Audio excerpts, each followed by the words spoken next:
Oi, gente! Sejam muito bem-vindos a um episódio do Videocast da Educa na Bet Brasil 2026.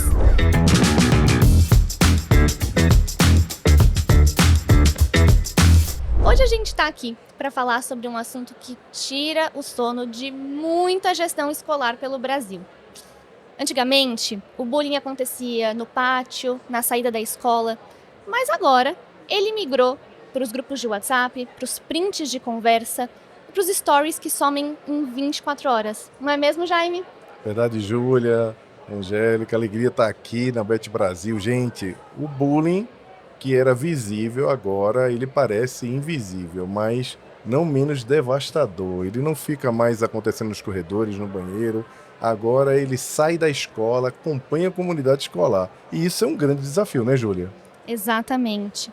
E para falar com a gente sobre isso, nós recebemos aqui com muita alegria a Angélica Hashimoto, do Colégio Senembi, um super parceiro da Educa. Angélica, seja muito bem-vinda, apresente-se para nós. Muito obrigada, Júlia, muito obrigada, Jaime. É uma alegria estar aqui na Bet Educar, junto à Educa, para a gente poder conversar desse tema que realmente é conversa sempre na coordenação do colégio. Exatamente. E aí, acho que a gente pode partir do ponto que o bullying mudou. O que o Senembi, o que você percebe dessa mudança, de o que você acompanhava de conflitos entre alunos 10 anos atrás e hoje? Nossa, realmente, pensar em 10 anos atrás, a gente está num outro mundo, né? Hoje em dia a gente tem realmente uma geração conectada, isso é um fato. A gente, concordando ou não, as crianças têm acesso ao digital muito cedo, né? E a gente percebe que, por conta disso, essas questões migram também de lugar, né? Elas continuam, às vezes, existindo, conflitos, sempre tem no dia a dia da escola, né? Mas digamos assim, esse novo espaço que se criou também é um espaço de relacionamento, de convivência. E, a partir daí, conflitos também vão acontecer, né? E a escola também teve que aprender a se educar nesse espaço, aprender a lidar com esse espaço, educar nossos professores e, juntamente, a família. Eu gostei muito do que você falou, Angélica, quando você disse, queremos ou não, estamos diante de uma geração conectada, né, Júlia? Porque automaticamente eu lembrei de um livro do Harari, do Yuval Noah Harari, no livro Homo Deus. Ele diz que o progresso, ele não segue o nosso desejo ou a vontade de que ele não aconteça. Não quer dizer que estar conectado o tempo inteiro é um indício de que a pessoa está no futuro ou que ela está vivendo o seu tempo. Muito pelo contrário. O que a gente vê hoje é uma necessidade de se educar diante do digital. E daí, quando você fala, a escola também precisa se educar, eu achei o máximo.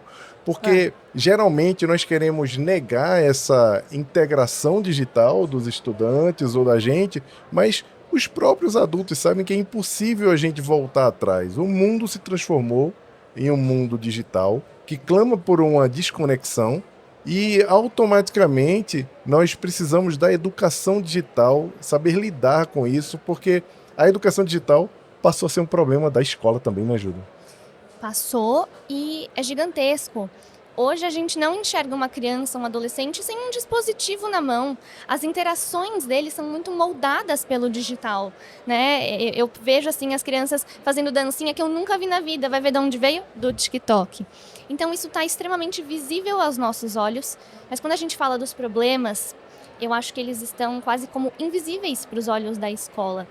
Como que vocês, Angélica, conseguem manter esse controle de cuidado no que diz respeito às conversas do WhatsApp dos alunos, os grupos que eles vão criando e que vão circulando informações? Como que vocês abordam esse desafio invisível? Então, esse realmente é um desafio, porque controle a gente não tem. Isso é uma verdade que a gente, primeiro, tem que assumir, né? Controlar o que está no mundo digital, nenhum adulto, ainda mais a escola, consegue. Mas qual é o controle? Quer dizer, onde está nosso círculo de controle? Isso a gente vai aprendendo com o tempo, né? Porque, por exemplo, o celular está proibido dentro da escola, por lei. Gente, até os maiores usam para uma outra atividade pedagógica, ok. Sim. Mas fora da escola, que aí acontecem as coisas, a gente já não tem mais controle. Mas depois estoura na escola. Qual é o círculo de controle? Aonde que a gente começou a entender que é onde a gente deve atuar? É na prevenção. Claro, depois que acontece também, mas o nosso maior, digamos assim, círculo de influência é na prevenção. É a gente trabalhar com letramento digital, assim como a própria Educa propõe, né? Conversar, falar sobre questões éticas, trabalhar sobre relacionamentos, sobre empatia. Tudo isso vai dando uma base para o aluno poder ser reflexivo depois, na hora que não tiver ninguém, para ele tomar as decisões dele.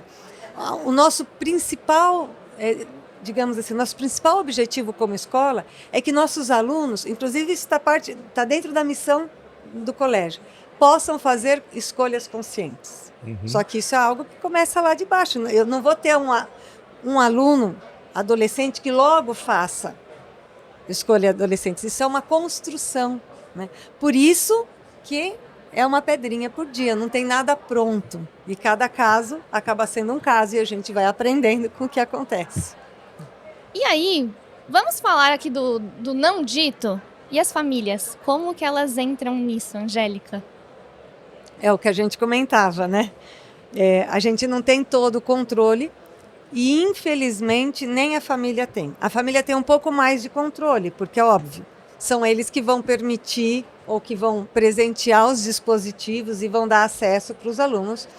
Mas a gente está numa cultura hoje que o controle parental não faz parte da cultura, exatamente, né? Não é prioridade para os pais, ou eles ainda não entenderam isso. Então, no colégio, a gente acredita muito na educação parental. Então, a gente estimula os pais a fazerem cursos. A gente tem o EducaPlay, que está sempre mandando, sugerindo. O EducaPlay, a gente, uma vez por mês, sugere um curso do EducaPlay para os pais, nesse tipo de coisa. A gente faz, nas nossas reuniões de pais, sempre reflexões, sempre traz gente para conversar com os pais. E eu tenho que dizer que, nas presenciais, nem sempre a gente tem um público assim tão próximo, né? Mas a gente está fazendo educação de público, então a gente sabe que a gente está começando de pequenininho e continua insistindo na educação parental, isso como prevenção, tá? Mas quando acontece alguma situação, digamos assim, um tripé, a gente trabalha com um tripé, né? Um ponto muito importante desse tripé é o relacionamento com a família, é chamar a família, é pontuar, é explicar o que aconteceu, porque eu diria assim, mais da metade às vezes não tem consciência de que aquilo que foi postado, ou aquele comentário, ou aquele print, pode gerar tanta coisa. Uhum. Então é esse primeiro momento que você chama, conta o que aconteceu, conscientiza, por que isso, né? Por que isso pode ser considerado um cyberbullying por isso. Faz parte também, né? Tem a prevenção, mas também a conscientização depois. A pós-venção, né? A pós-venção, isso. Eu tava pensando aqui, Júlia, como é que era na tua época fofoca na escola? Que eu posso falar um pouco da minha época também. Como é que a escola atuava na fofoca? Eu vou perguntar depois pra Angélica como é que ela faz, porque a fofoca é diferente hoje, né? Me senti bem mais velha do que eu sou, você me perguntando na minha época. Mas eu vou dizer, quando eu estava na escola, a gente fazia fofoca de um jeito que eu não vejo os adolescentes fazendo hoje em dia, que era por bilhetinho. Nossa, eu tinha blocos e blocos de post-it, eu ficava falando, mãe, preciso ir na papelaria comprar mais post-it. E meus pais nunca entendiam por que eu usava tanto, né? Porque meus livros não eram marcados de post-it. Era para ficar passando bilhetinho para as amigas. Mas hoje eu olho, né, como, enfim, uma pessoa que trabalha com educação e entende a importância de uma escola formadora de caráter. Eu sinto que a escola agia simplesmente no fato de, eita, não pode passar bilhetinho em sala de aula. E não tanto no sentido de, puxa, por que você tá falando assim? Porque as professoras abriam na cara, assim, e liam o bilhetinho, né? Era até bom que dava vergonha e a gente parava de passar por um tempo. Mas não agia tanto no sentido de não pode fazer isso. Por que você tá falando sobre alguém que é tão humano quanto você dessa forma? Então eu vejo que um diferencial de uma escola é fazer as correções com empatia, né? Para gerar esse senso. Como era na sua época, Jaime? Na minha época, por incrível que pareça, Júlia, também era bilhetinho. A gente pegava os bilhetinhos, às vezes passava o caderno, olha isso aqui. Não era post-it. Post-it é muito sofisticado. Post-it, na minha escola não era post-it. Eu não tive esse privilégio de usar post-its. Era pedacinho de papel mesmo que a gente arrancava. E talvez quando o professor via aquilo ali, automaticamente ele podia fazer uma intervenção. Ou quando caía em lugares errados. Mas hoje, como é que faz, Angélica? Porque é silencioso. Esses bilhetinhos agora são as mensagens de WhatsApp, são os stories que somem. E isso não acontece dentro da escola, mas com a comunidade escolar, trazendo dor e desafios para a comunidade escolar. Eu fiquei curioso como é que vocês olham para isso. Ou eu sei, também essa resposta pode ser, olha, a gente não consegue ainda controlar, mas a gente está fazendo esse e esse esforço. Porque eu sei que é um pouco difícil você não controlar aquilo que você não vê. Né? É assim, eu tenho que te contar que na escola também tem bilhetinho ainda. Muito Olha, menos, bom mas saber. ainda tem. Né? Bom saber, né, Júlia? Ainda tem. Mas assim, de fato, a gente não tem o controle, eu não consigo saber. Muita coisa acontece e a gente não sabe. Mas o que a gente desenvolve, que eu acho que é onde as coisas chegam, é uma proximidade dos alunos. E tem algo que a gente fala desde pequeno. Foi até um professor de jiu-jitsu da escola que ele falava, mas era de defesa pessoal e a gente pegou isso junto com ele mesmo e levou. Quando alguém faz alguma coisa que você não gosta, primeiro, você verbaliza, eu não gostei. Né? Segundo, se ele continua, você se afasta. Terceiro, se ele continua, você procura um adulto responsável. Então, isso é algo que a gente sempre vem falando desde os pequenos. Né? Então, acaba acontecendo que os alunos trazem algumas coisas. E para os adolescentes, é claro que a fala, isso é mais para os menores, né? A fala para os...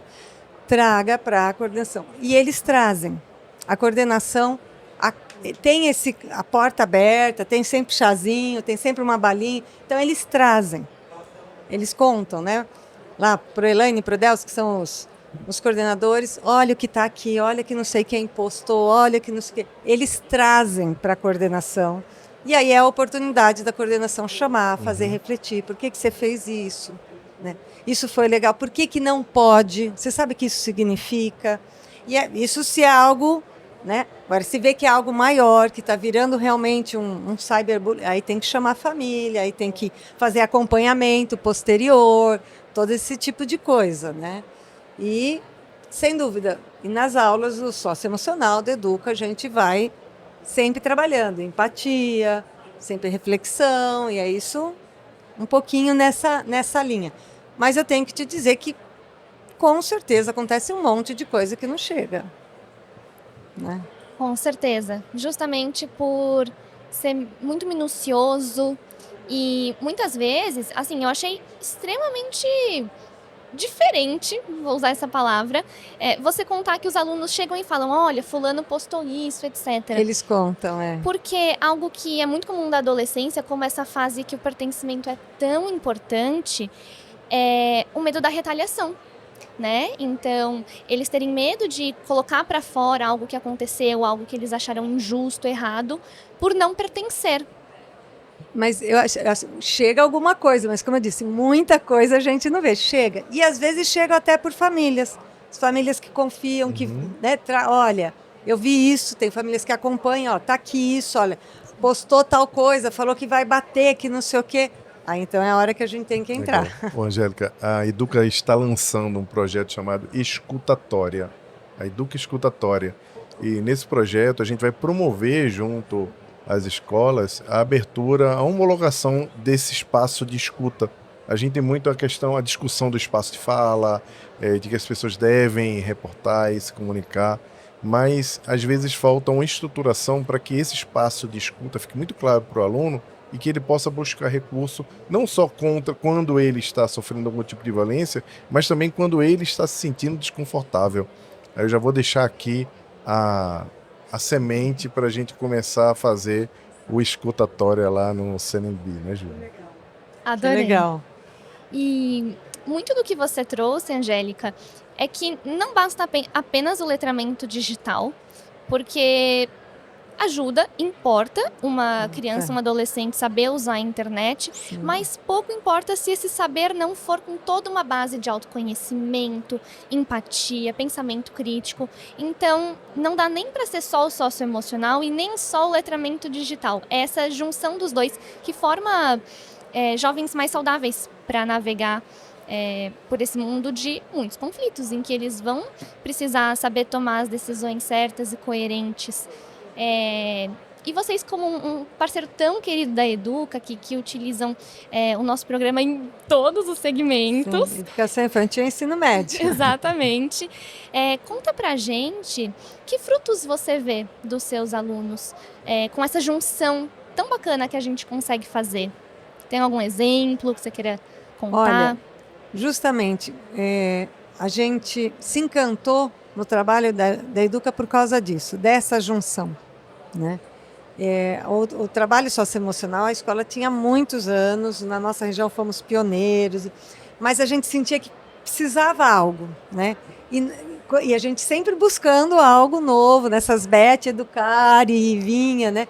E quando a gente encontrou a Educa, a gente falou, conversa com o que a gente acredita, né? Então, realmente a gente sentiu que foi parceiro mesmo, né? Casamento, né? E isso não foi só, assim, a equipe diretiva percebe isso, né? Os professores percebem isso.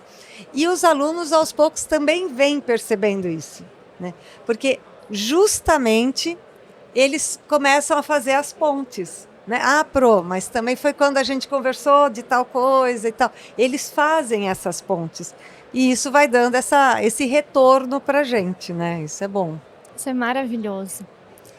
E, bom, puxando já aqui uma pontinha ainda sobre prints, grupos de WhatsApp e fofoca, quero que quem assista a gente receba dicas práticas de como lidar quando isso acontece. Então, Jaime, queria escutar você como nosso CEO e especialista em mundo digital.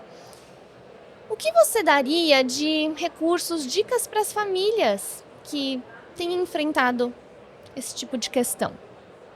Antes de tudo, Júlia, tudo parte do diálogo, de quando a gente vê um bullying, uma fofoca ou um comentário indevido que acontece fora do ambiente digital, a gente deve sempre conversar com as crianças, e aí eu estou falando para as famílias, conversar com as crianças, com os adolescentes, explicar que é indevido, tomar muito cuidado para não entrar no ar professoral, o ar de ficar o tempo todo fazendo discurso moralista e explicar porque aquilo ali não é devido, que causa dores reais, que não é devido de verdade. Eu acho que a conversa, a explicação do que aquilo pode provocar, e eu conto inclusive isso no Empatia, no meu livro, que é importante a gente colocar a criança numa perspectiva invertida, para que ela entenda como seria se acontecesse com ela também. Tudo isso provoca algumas reflexões. Mas no ambiente digital isso vai para um outro patamar, porque o ambiente digital ele acontece muitas vezes oculto. O pai não vê, não está presente naquele momento, e daí a dica para os pais é fazer o acompanhamento digital, acompanhamento via Family Link ou tantos outros aplicativos que ajudam a gente a observar como vem acontecendo a atividade digital dos filhos, mas e principalmente ter filhos que estudem e tenham acesso à educação digital, à educação midiática, letramento digital, como as aulas da Educa. Eu acho que, inclusive, a escola tem um papel importante divulgando para os pais o que os filhos aprenderam naquela semana sobre letramento digital, para que os pais também se preparem para conversar sobre esses temas. Eu daria essas duas dicas. Não deixar passar, não fazer de conta que não está acontecendo nem achar engraçado. O segundo, acompanhar a vida digital. O terceiro, que fica para as escolas, que as escolas também mostrarem. Hoje tem agenda digital, hoje tem várias formas de a gente se comunicar e dizer o seu filho estudou, essa temática de letramento digital e de educação midiática essa semana. Não, Angélica, não é uma boa dica essa? Essa é uma boa dica. Gostei. Concordo. E, bom, para as famílias e agora para as escolas, Angélica, que dicas você daria para a gestão escolar e também até para os professores dentro da sala de aula? Que olhares eles podem calibrar, que posturas mais ativas dentro dessa temática vocês fazem no Senembi e recomendam? Acho que uma dica que eu penso que para qualquer escola seria importante é assim: não ter medo de enfrentar esses conflitos. Primeira coisa.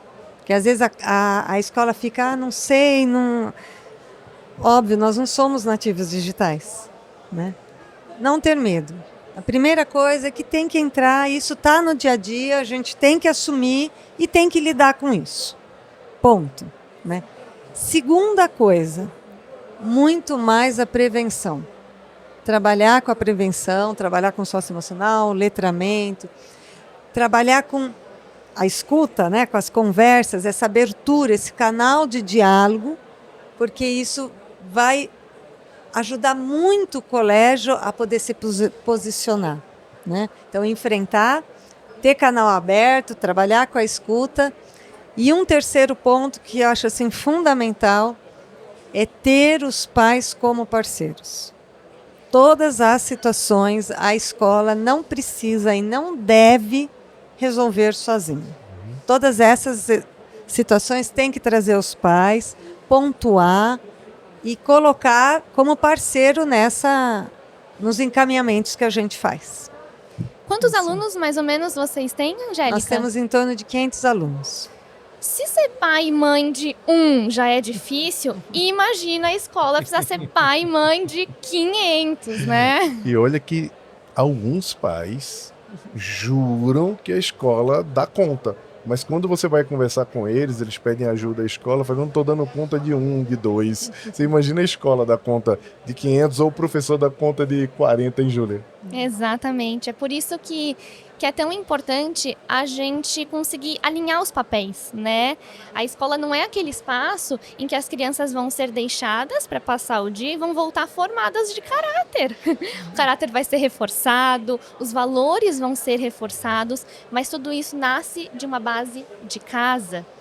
E aí, quando a gente fala sobre bullying, cyberbullying, uma das raízes é a fofoca, é o falar mal. E uma dica aqui que eu pensei, uma reflexão, na verdade, vamos colocar uma sementinha aqui. Quantas vezes você, pai e mãe aqui que está nos assistindo... Bom, acho que hoje em dia isso não acontece mais tanto, porque a gente quase não tem telefone fixo, mas pelo menos quando eu era criança eu costumava ver isso acontecer, inclusive quando eu ia em casa de amiga, de amigo. Você está lá fazendo suas coisas, telefone fixo toca, criança atende... mãe, pai, é o fulano que quer falar com você. Não, fala que eu não tô, fala que eu tô muito ocupada. Aí a criança vai lá, aprende a mentir. Minha mãe não pode falar agora, depois ela fala. Ou, por exemplo, às vezes a gente pensa que as crianças não escutam, né? O que a gente está falando numa mesa de adultos. Mas talvez você, quando tá com seus amigos, numa reunião de família, fala mal até a língua cair dos outros. E aí a criança ela vai crescendo achando que isso é normal. Então, dentro de casa é muito importante que as famílias se vejam realmente como espelhos. O seu filho vai agir como você age. Você vê muito disso no colégio, Angélica? Perfeita essa reflexão, perfeita. A gente percebe muito mesmo o comportamento que a criança acaba trazendo de casa. Tem algumas coisas que a gente sabe que é cultural, né? Mas que aos poucos a gente vai pontuando e vai trabalhando e... Desde a lição de casa, que não é feita porque eu saí. Onde você foi? No shopping. Então, são prioridades. Né? Assim, aí você tem que ir conversando com o papai, com a mamãe. Claro, uma coisa saiu, foi no médico, teve umas situações, não consegui fazer a lição de casa. Ok, mas eu tive o passeio, eu tive não sei o quê. Falta porque vou assistir o jogo, o show, não sei o quê, falta na prova. Mesmo que, o calendário foi enviado no final do ano, no início do ano. Mas a gente percebe isso, que falta na família, às vezes, fazer o seu papel. Isso não são todas, graças a Deus.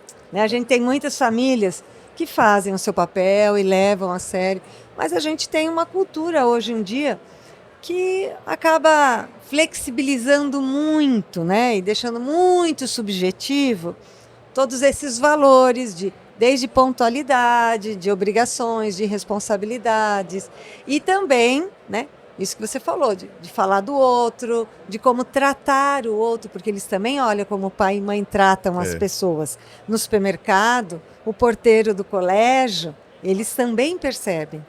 E aí, no colégio, a gente vai exigir outra coisa, independente de quem seja. Pode ser a senhora da limpeza, pode ser a diretora. Todo mundo merece nossa atenção e nosso respeito. Então, é um trabalhinho. Então, a meta é ensinar a criança a se transformar naquela criança que faz o seguinte: atender o telefone e fala que eu não estou, ela vai no telefone e vai dizer assim: minha mãe mandou dizer que não estava. Exatamente.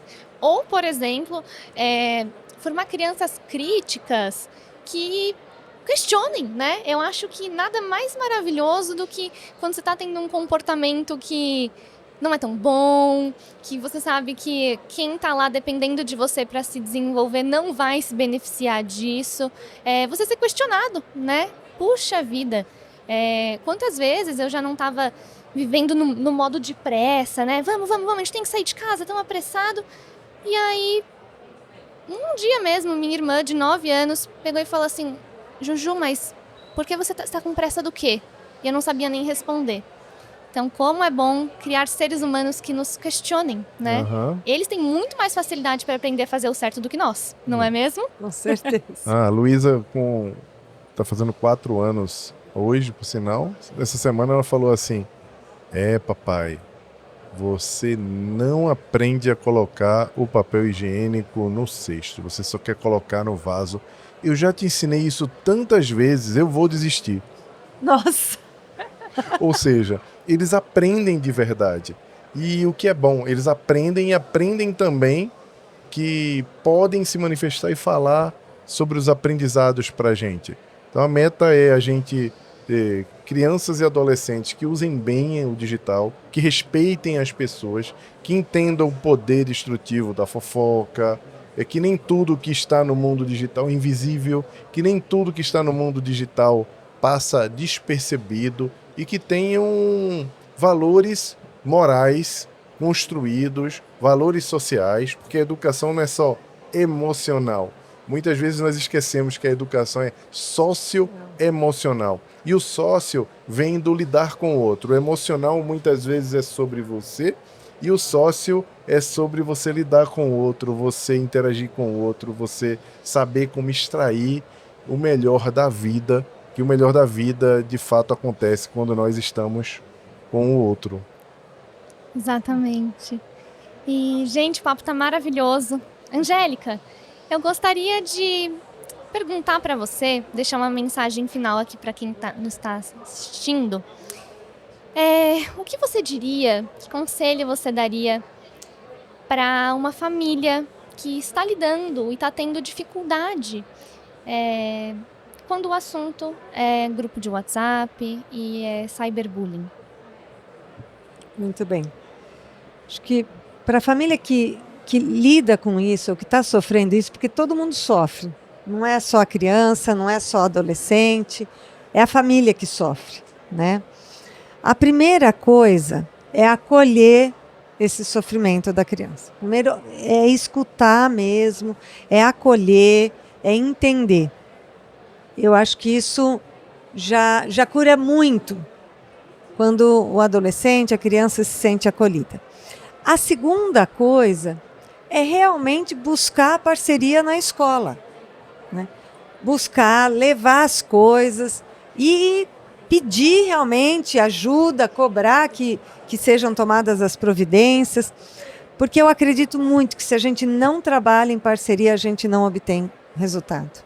A gente precisa dessa parceria, né? E um terceiro ponto, assim, repensar como família, como a gente convive nessa cultura digital. Pensar como família, como a gente... E acho que isso pode ser um aprendizado, que essa situação seja um aprendizado para todos da família. Muito bom. Inspirador, inspirador. Muito bom. Angélica, maravilhoso te escutar. Muito obrigada por compartilhar com a gente um pouco da sua história e de como o CNMB atua dentro desse tema tão importante. Fica claro pra gente que o bullying mudou de forma, mas o papel da escola continua o mesmo, enxergar e acolher. E é isso que a gente acredita aqui na Educa. Quando uma escola cuida em todos os âmbitos, ela transforma vidas. Esse foi mais um videocast da Educa e até o próximo episódio. Tchau, tchau. Valeu.